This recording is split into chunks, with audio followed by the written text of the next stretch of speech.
Hello good evening बच्चों। आज के इस लेक्चर में हम लोग एप्लीकेशन ऑफ डेरिवेटिव पढ़ेंगे।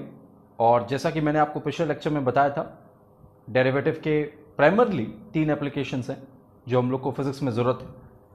पहला, टू मेजर रेट। दूसरा, to find slope of the curve. और तीसरा, to find maximum and minimum value of a function. Clear? तो चलिए शुरू करते हैं। सबसे पहले रेट मेजरमेंट से।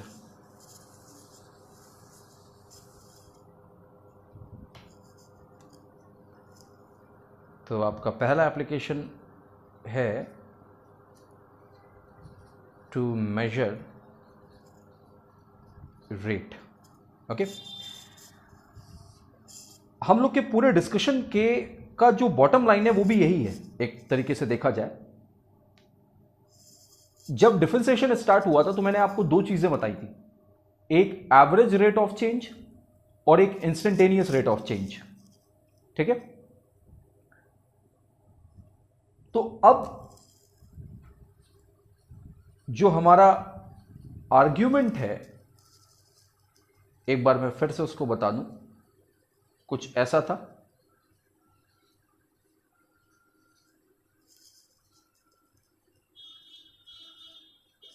मतलब अगर देखा जाए तो इन जनरल हम लोगों ने उस थ्योरी में इतनी बातें समझी थी। अगर मैं इसको हटा दूं del y by del x, तो आप कह दोगे कि ये एवरेज रेट ऑफ चेंज है। और अगर मैं लिमिट लगा दूं तो ये आपका हो जाएगा d y by d x, instantaneous rate of change. ठीक है, तो d y by d x इसमें है क्या? ये क्या है? Basically rate of change of y with respect to x। क्लियर? तो हमें इस चीज की जरूरत कहां कहां पड़ेगी? अभी स्टार्टिंग हम लोग काइनेमेटिक्स पढ़ेंगे, तो काइनेमेटिक्स में सबसे पहले आपका आता है instantaneous distance displacement and then after average velocity and instantaneous velocity. ठीक है, तो जैसे लिखा है v equal to d x by D t, इसका क्या मतलब है? Means rate of change of displacement. ये तो पता है ना आपको कि वेलोसिटी क्या होती है? Net displacement upon time taken with respect to time.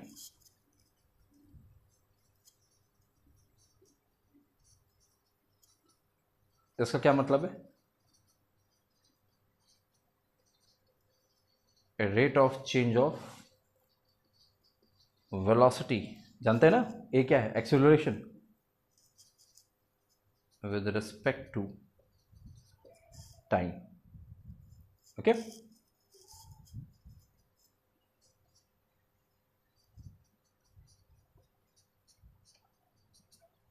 इसका क्या मतलब है? Rate of change of momentum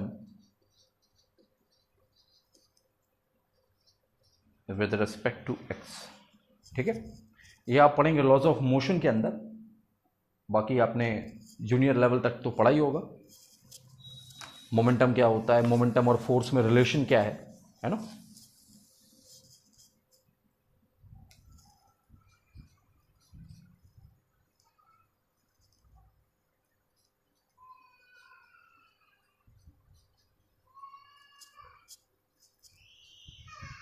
इसका मतलब क्या होता है? Rate of change of work done with respect to time. ठीक है, इसको आप पावर बोलते हो। और कोई एग्जांपल? अच्छा, आपने जूनियर लेवल में करंट भी पढ़ा होगा ना। Rate of flow of charge with respect to time, इसको आप करंट कहते थे, है ना।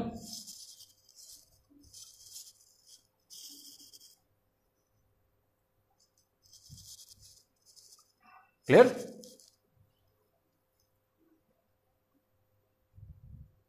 नोट कर ले।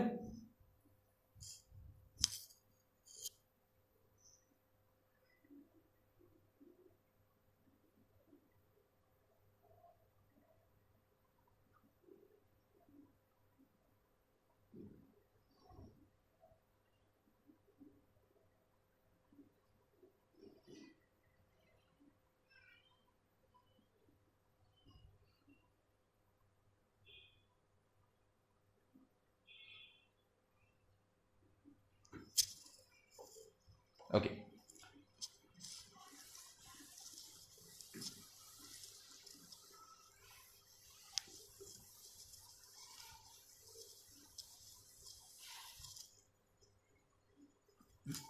चलिए स्टार्ट करते हैं हम लोग सवालों से।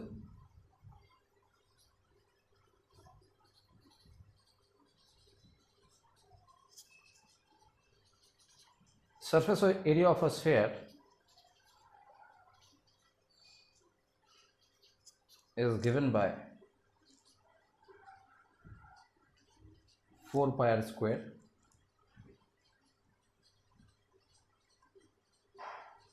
find the rate of change of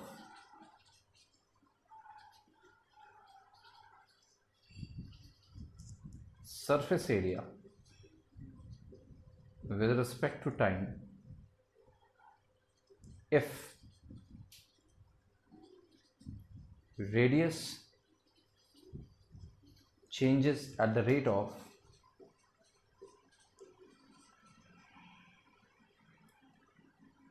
2 centimeter per second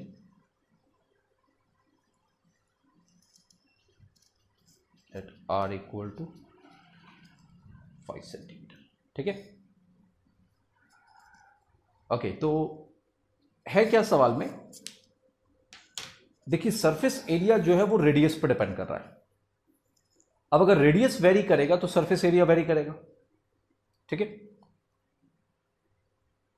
suppose करिए जब आप कोई बलून फुलाते हैं तो आप उसमें एयर फ्लो करवाते हैं। उसका वॉल्यूम, उस बलून का जो एरिया है वो धीरे धीरे बढ़ता जाता है। सपोज करिए कोई स्फेरिकल टाइप का बलून है। तो सवाल ये कह रहा है कि मान लीजिए रेडियस हर सेकंड में 2 सेंटीमीटर बढ़ रहा है, लेट्स से। तो बताइए जब उसका रेडियस 5 सेंटीमीटर होगा तो उसका सरफेस एरिया किस रेट से चेंज हो रहा होगा। ठीक है, तो ये बड़ा सिंपल सा सवाल है।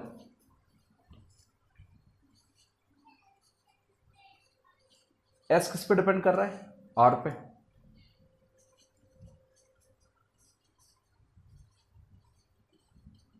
With respect to T.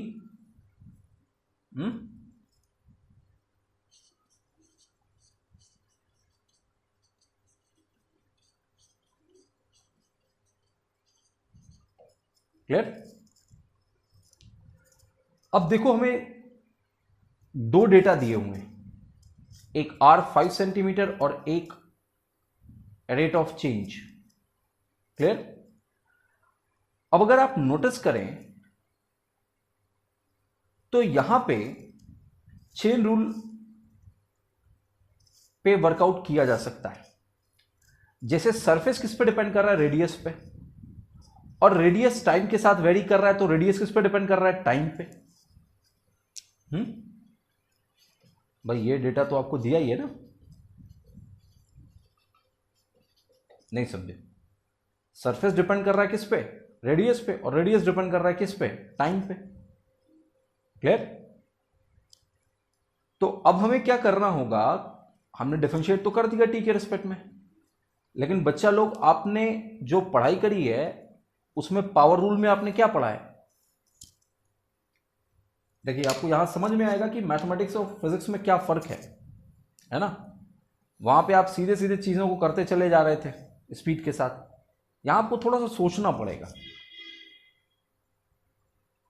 अगर आपको याद हो तो पावर रूल में आपने कुछ ऐसा पढ़ा था, याद आया। पावर नीचे उतारते हैं और 1 से कम करते हैं। यहां भी x है और यहां भी x है, लेकिन बच्चा यहां पे r है और यहां पे t है। तो गलती मत करना डिफरेंशिएट करने की, ठीक है ना। इसका तरीका होता है, तरीका बताता हूं मैं। ऊपर नीचे आप dr से मल्टीप्लाई कर दो, ठीक है, किसी को कोई प्रॉब्लम नहीं होनी चाहिए इसमें, क्लियर। अब एक काम करो, dt को इधर भेज दो और dr को इधर भेज दो।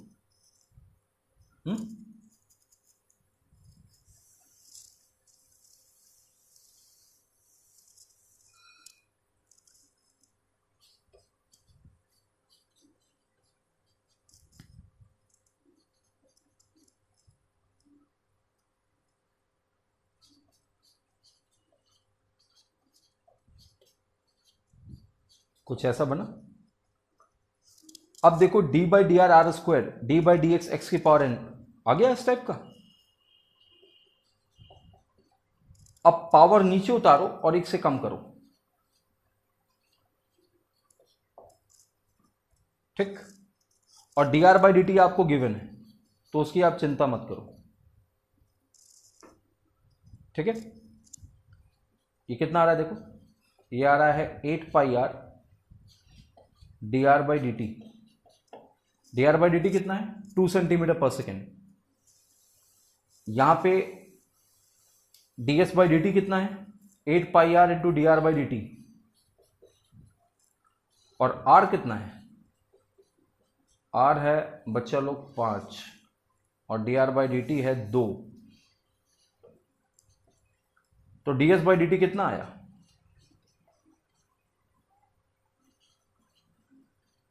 80 पाई सेंटीमीटर स्क्वायर पर सेकेंड, क्योंकि सारा डेटा सेंटीमीटर में था और आप एरिया अपॉन टाइम कर रहे हैं। बहुत इत्मीनान से, बहुत आराम से पहले इसको समझिए। वहां आप एक रूल पढ़ लेते थे और फिर उसी को सीधे करते चले जा रहे थे, कोई प्रॉब्लम नहीं आ रही थी। यहां आपको ध्यान देना पड़ेगा।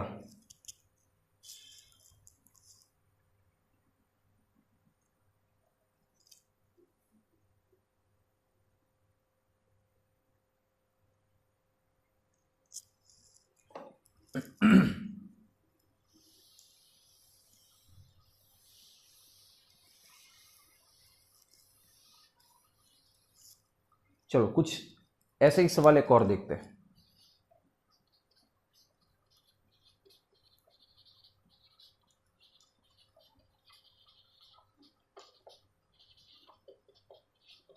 If volume of a sphere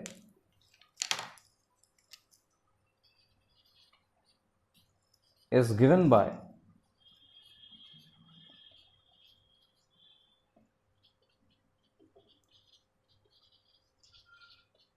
find the rate of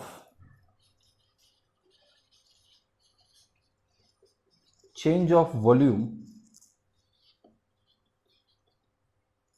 with respect to time, okay, if at r equal to, वही पुराना डेटा ले लेते हैं 5 centimetre and d are by D t is equal to, चलो इसको 1 करते हैं, ठीक है। पिछली बार हमने सरफेस एरिया निकाला था, इस बार हम वॉल्यूम निकाल रहे हैं, clear.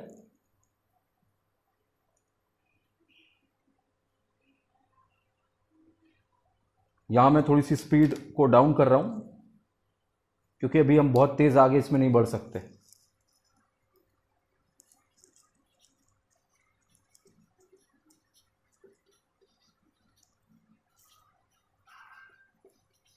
On differentiating with respect to t,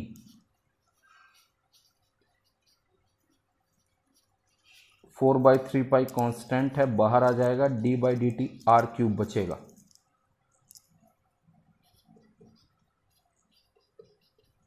अभी क्या बताया आपको, क्या करने के लिए, ये डिफरेंशिएट नहीं हो सकता क्योंकि यहाँ आर है और यहाँ टी है, तो मैंने ऊपर नीचे डी आर से मल्टीप्लाई कर दिया। ठीक है। और अगले स्टेप में मैं क्या करने वाला हूँ, dr को dr क्यूब के साथ लगाऊंगा और dr बाई dt को अलग कर लूंगा। नाउ dv बाई dt कितना आया, r क्यूब का डिफरेंशिएशन क्या होगा, पावर नीचे उतारो, 1 से कम करो,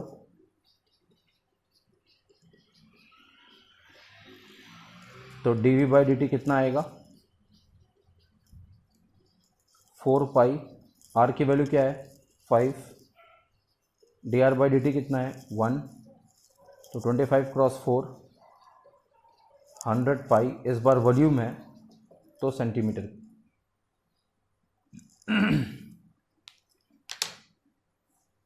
एकदम इत्मीनान से चलो, कोई जल्दी नहीं है। अभी आप भागोगे आगे और नहीं समझ में आया तो आपको 12th में प्रॉब्लम होगी, ठीक है, आगे के 11th के चैप्टर्स में प्रॉब्लम होगी। ओके, तो बेहतर है take your time and go easy with it.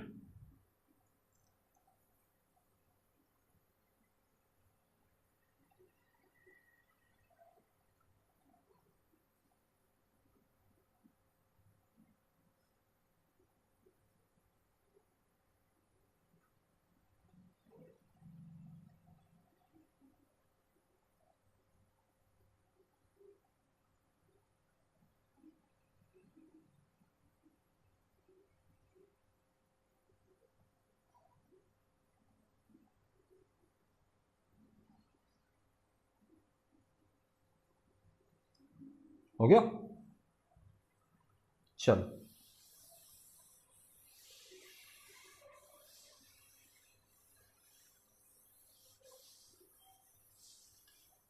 वो एक इलेक्शन के टाइम पे एक वो स्लोगन चलता था ना कि अभी तो बस अंगड़ाई है, आगे और लड़ाई है, इस टाइप में। तो फिजिक्स में कुछ ऐसा ही वो आपके साथ होने वाला है। Okay,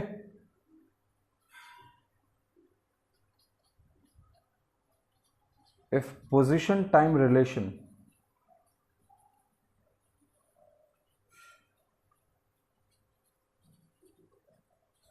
is given by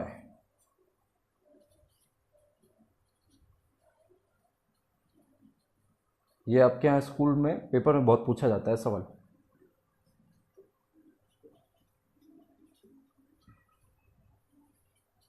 find velocity and acceleration at t equal to 2 second. 2 ही बोलने वाला था मैं, है ना, सो आई बेग पार्डन।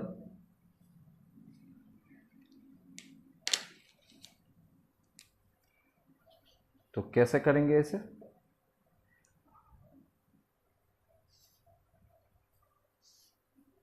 अभी थोड़ी देर पहले मैंने आपको बताया था कि v क्या होता है, dx बाई dt, और a क्या होता है, dv बाई dt होता है। तो x अभी क्या है आपका 3t square minus 2t plus 1, on differentiating with respect to t you will get dx by dt, 3t square का डिफरेंशिएशन 6t, याद आया, t स्क्वायर का क्या होगा 2t, क्लियर, और 2t इंटू 3 6t। नॉट यहाँ पे t है, 2 कांस्टेंट बाहर आ जाएगा, t का differentiation 1, so 6t minus 2, this is basically your velocity. और लिखने का थोड़ा तरीका भी देख लें आप लोग, तो velocity at t equal to 2 second क्या होगा, 2 रख दीजिए, तो velocity at t equal to 2 second कितना आ रहा है 10 मीटर पर सेकेंड,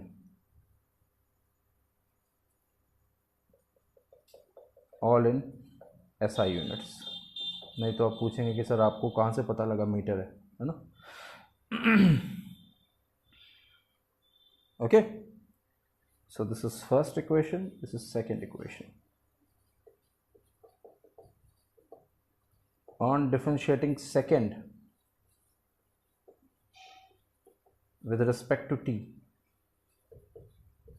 तो dv by dt 6t का डिफरेंशिएशन बोलो, 6 बाहर, t का डिफरेंशिएशन 1, 2 का बोलो 0. So your acceleration is 6 meter per second square.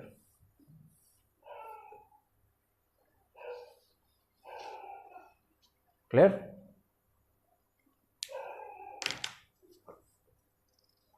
तो आप देख रहे हैं कि मैथमेटिकल टूल्स के साथ में आपको आगे के जो सवाल हैं काइनेमेटिक्स वगैरह के वो भी करवा रहा हूं.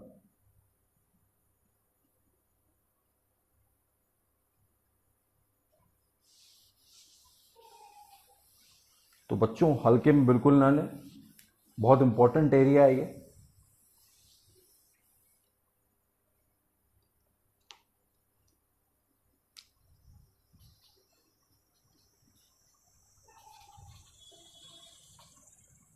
If charge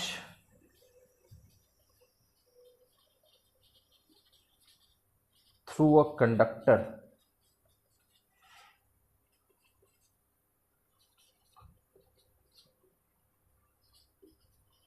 is given by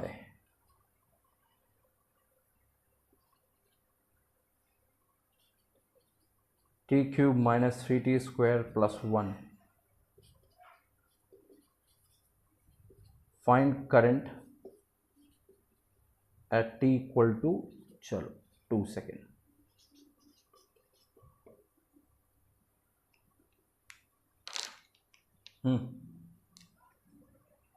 अभी भी बताया मैंने, करंट क्या होता है, D Q by D T on differentiating with respect to T. तो टी क्यूब का डिफरेंशिएशन जल्दी 3t स्क्वायर, टी स्क्वायर का डिफरेंशिएशन 2t, 3 इंटू 2t 60, 1 का differentiation 0. Okay, so this is current. तो current at 2 second is 3 into 2 का square minus 6 into 2. ओके, so 3 cross 4 12 minus 12, 0 ampere. Interesting.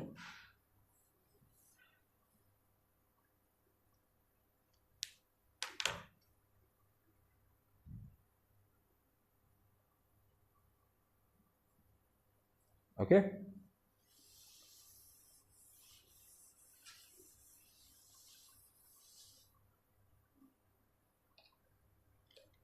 Your next problem. A ball is dropped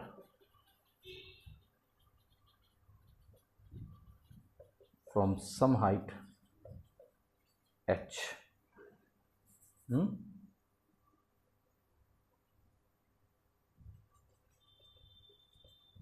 Its displacement with respect to time is given by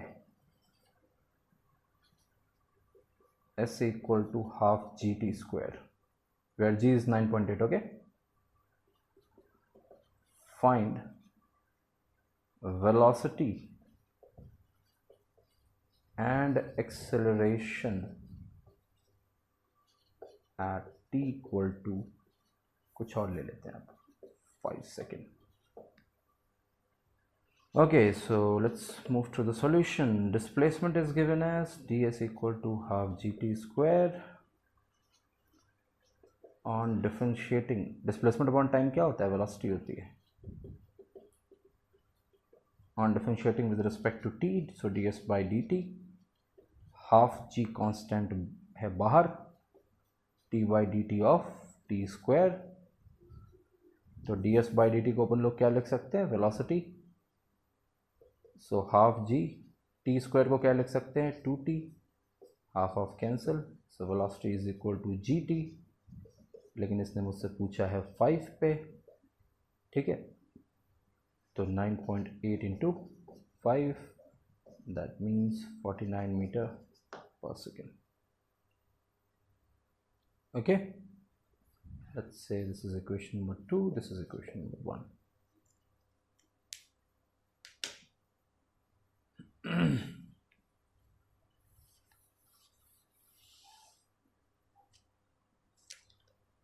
okay.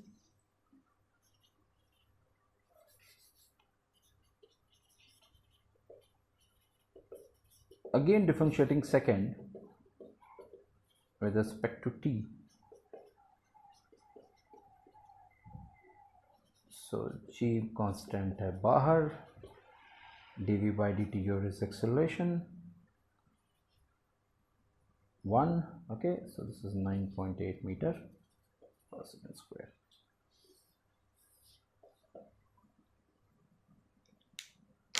इस type का एक सवाल आपके paper में पूछा जाएगा जब भी आपका पहला कोई स्कूल के अंदर पीरियोडिक टेस्ट वगैरह होगा, तो आपको ये मिलेगा ज़रूर। ठीक है, फटाफट नोट कर लें।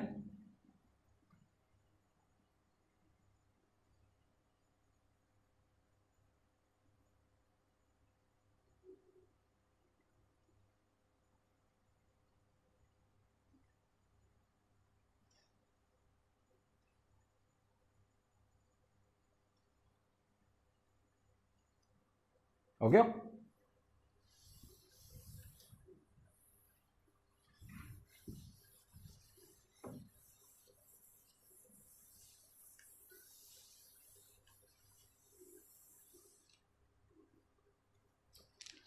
Okay, so your next application is to find what?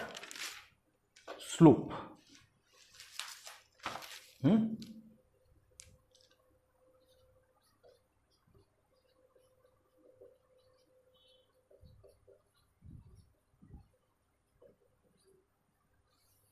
To find slope of curve. अच्छा, सीकेंट और टेंजेंट के बारे में तो आपको पता ही होगा, सीकेंट किसे बोलते हैं और टेंजेंट किसे बोलते हैं? नहीं पता होगा, सोच के देखिए, what is secant and what is tangent?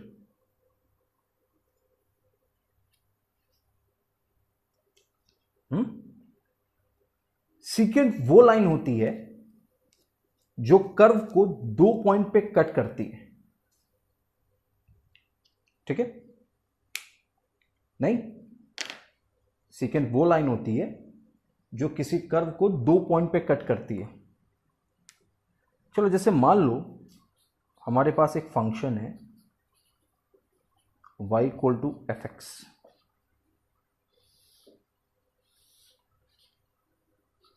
और मान लीजिए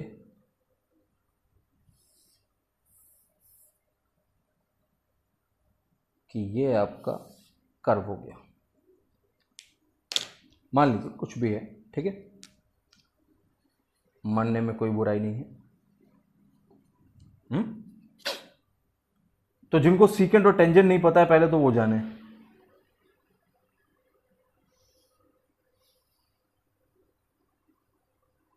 तो सपोज करिए,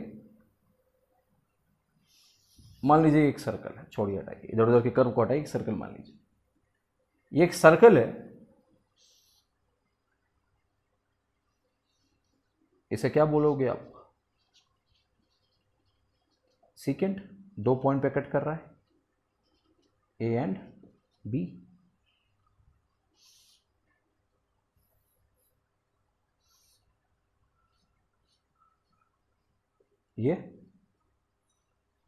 ये इस पॉइंट से गुजर गया, इसे क्या बोलोगे आप? टेंजेंट। तो किसी कर्व को अगर कोई लाइन 2 पॉइंट पर कट करती है तो वो आपका क्या है? सीकेंट है। और अगर वो किसी एक पर्टिकुलर पॉइंट को टच करके निकल जाए तो उसे हम क्या बोलते हो? हम क्या बोलते हैं? टेंजेंट। नोट कर लिया ना?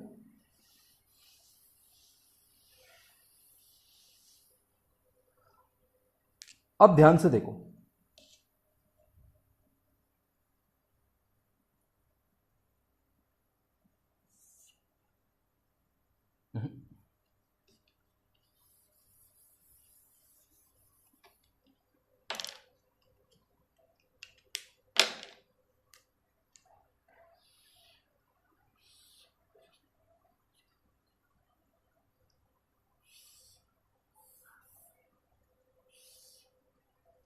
ठीक।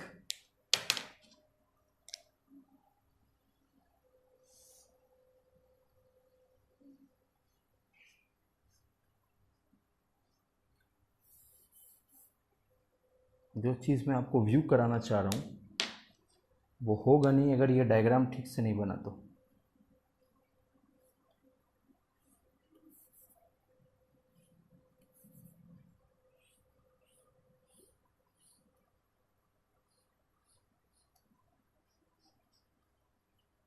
ठीक है, ये कोई कर्व था, थोड़ा और बढ़ा लें इसको, सीकेंट। स्लोप निकल जाएगा इसका, बताओ भाई, निकल जाएगा? कैसे निकालोगे भाई? ये पॉइंट आपको पता होगा x1 y1, ये पॉइंट पता होगा आपको x2 y2, याद आया? फिर यहां से और यहां से हम एक परपेंडिकुलर डालेंगे, ये थीटा। तो बच्चा लोग, अगर ये x2 है, ये x1 y1 है, तो ये आपका यहां तक x1 हो गया, यहां तक x2 हो गया, उसी तरीके से ये y1 हो गया, और ये यहां से यहां तक y2 हो गया। तो ये आपका del Y y2 minus y1, और ये आपका del x x2 minus x1। तो सीकेंट का स्लोप कैसे निकाला आपने?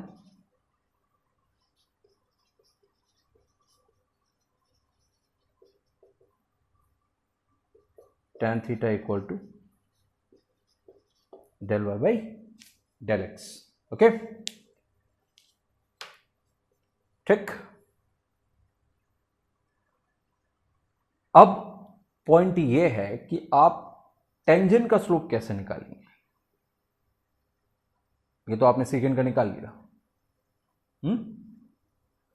अब हमें आपको सोचना है कि टेंजेंट का स्लोप कैसे निकलेगा।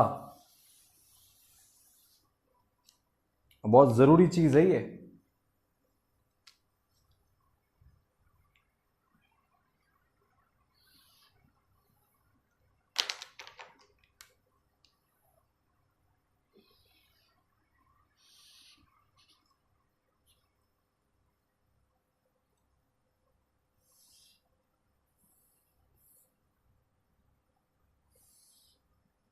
ठीक, कोई कर्व। अब मुझसे कहा गया कि आप इसका निकालिए इस पॉइंट पे टेंजेंट।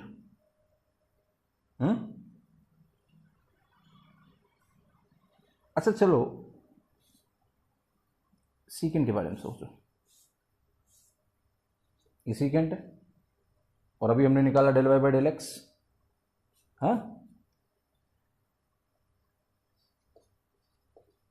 tan थीटा लिख देता हूं फिर, जो हम लोगों ने पीछे कैलकुलेट किया, m equal to tan theta which is equal to del y by del x. अब बच्चा लोग एक काम करो, इसको आप, भाई डेल एक्स क्या था?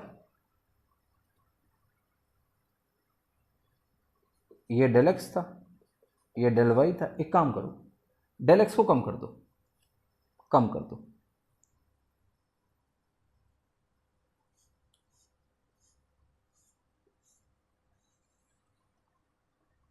तो जैसे मान लो ये ए था, चलो पी क्यू ले लेते हैं, ये पी था, ये क्यू था, इसे Q1 कर लेते हैं, ये Q2 हो गया। ठीक है, ये बताओ स्लोप बढ़ा कि घटा? सेकेंड का बढ़ा, एंगल देखो बढ़ गया। खैर वो चीज मैं आपको नहीं समझाना चाह रहा था। अब बताओ जरा, डेल एक्स को मैंने और कम कर दिया, पहले यहां से यहां लाया, अब यहां से यहां लाया। ठीक, अभी भी ये सीकेंट और स्लोप बढ़ गया है ना।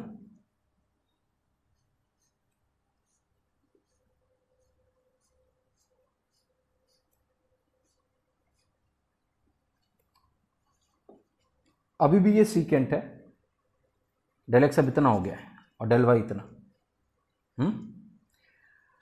अब मैं आपको ये कह रहा हूं बच्चों, इसको मैं थोड़ा सा अगर सही बना दूं तो आपको और बढ़िया समझ में आ जाएगा।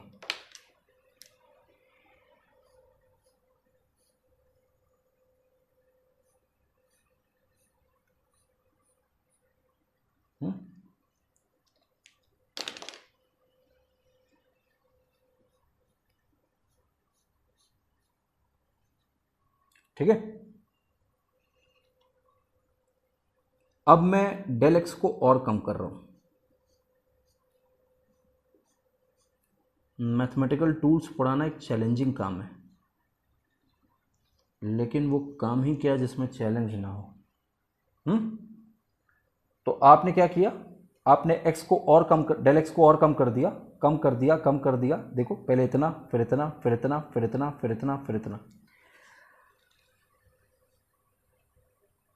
नाउ reduce del x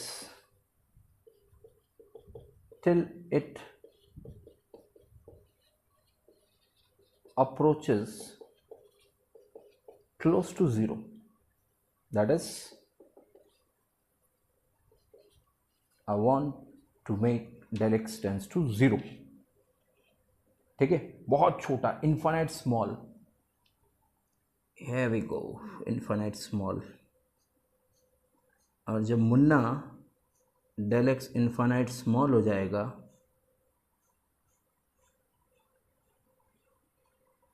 तो जानते हो क्या है, ये सीकेंड तुम्हारा ये वाला, ये सब सीकेंड थे यहां से लेके यहां तक, लेकिन हमने डेल्टा एक्स को इतना छोटा कर दिया कि ये बरखुरदार बन गए। ठीक है, ये दो पॉइंट इतने नज़दीक आ जाएं, इतने नज़दीक, ठीक है, कि आप पता ही ना कर पाएं कि P कहाँ है और Q कहाँ है। P और Q very close to each other. और जब P और Q, जिसको आप Q1, Q2, Q3, Q4, Q5, Q6, Q7, Q8, Q9 है करते चले जा रहे हैं, इतना नज़दीक लेते आइए कि ये इनफाइनाइट स्मॉल डिस्टेंस पे आ जाएं। और जब वो इनफाइनाइट स्मॉल डिस्टेंस पे आ जाएंगे तो कहेंगे, आप कह देंगे भैया यही P है, यही Q है, और कुल मिला के E बन गया है तुम्हारा टेंजेंट। नहीं समझे? क्लियर है? मजेदार। तो सीकेंट को अगर आप पॉइंट्स को क्लोज करते जाएंगे तो at a certain instant, at this instant secant will become tangent। Clear?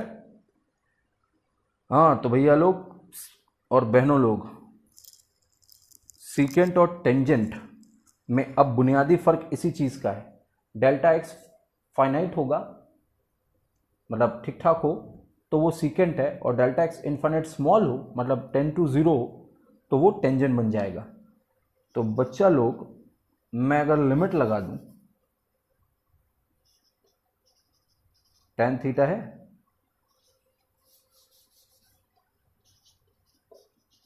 On taking limit, limit का मतलब अपन लोग क्या कर रहे हैं, अपन लोग सीधे सीधे लिख देता हूं, कोई दिक्कत है क्या? सीकेंड से कहां चले गए, डेल्टा एक्स नॉन जीरो होगा तो वो आपका स्लोप सीकेंट होगा, लेकिन अगर डेल्टा एक्स इनफाइनाइट स्मॉल हो गया तो मुन्ना लोग और मुन्नी लोगों, ये तुम्हारा स्लोप हो जाएगा।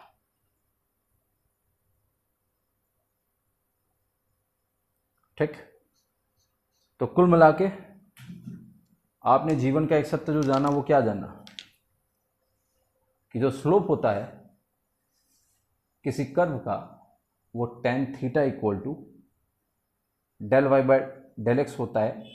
ठीक है, और अगर डेल्टा एक्स को इनफाइनाइट स्मॉल टेंड करा दें तो बच्चा लोग वो तुम्हारा हो जाएगा slope of a tangent dy by dx। मजा दिया कि नहीं दिया? नहीं दिया तो तुम विज्ञान पढ़ने योग्य नहीं।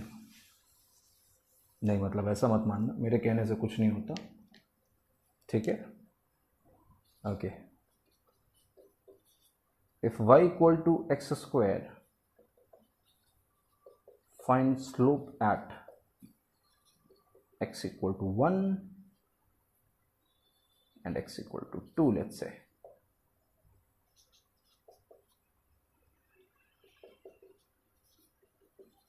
डिफरेंशिएट कर दो।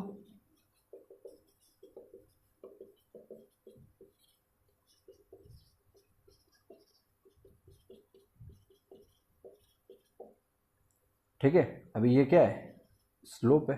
एक्स स्क्वायर का डिफरेंशिएशन बोलो, व्हाट्स 2x, किस पे पूछा है तुमसे, x इक्वल टू 1 पे, तो 2 इंटू 1 2, फिर किस पे पूछा है, x इक्वल टू 2 पे, तो 2 इंटू 2 4।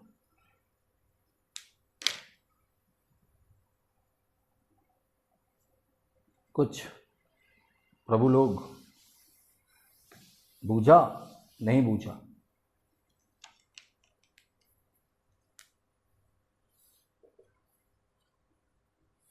साइन कर्व याद होगा, नहीं याद है तो तुम महान हो।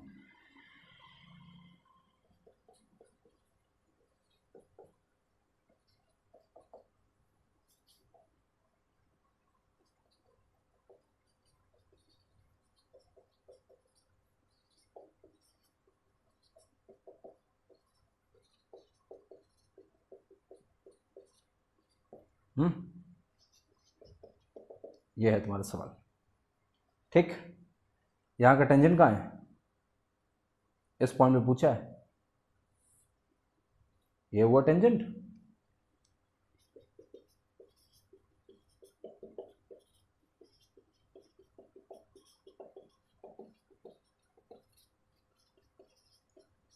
साइन एक्स का डिफरेंशिएशन कॉस एक्स, पूछा किस पे बच्चों, क्या आया, 0। समझ में आया क्यों, अरे इतना तो समझ में आ ही गया होगा। यहां पे टेंजेंट तुम्हारा हॉरिजॉन्टल है, और अगर टेंजेंट हॉरिजॉन्टल होता है तो तुमको ये बात मालूम है, क्या मालूम है, ये बात मालूम है कि स्लोप 0 होगा, क्योंकि एंगल 0 होगा, थीटा 0 हो जाएगा, और थीटा 0 तो tan 0 what 0, it's a common sense, ठीक है। कोई दिक्कत, तो आज के लिए फिलहाल इतना ही, मिलते हैं अगले लेक्चर में, और उसमें आपका तीसरा एप्लीकेशन होगा, और वो तीसरा एप्लीकेशन क्या है, मैक्सिमा एंड मिनिमा फाइंड करना, बहुत इंपॉर्टेंट है, ठीक है। फ्रीक्वेंटली क्वेश्चन आता है उस पर, ओके, दैट्स इट।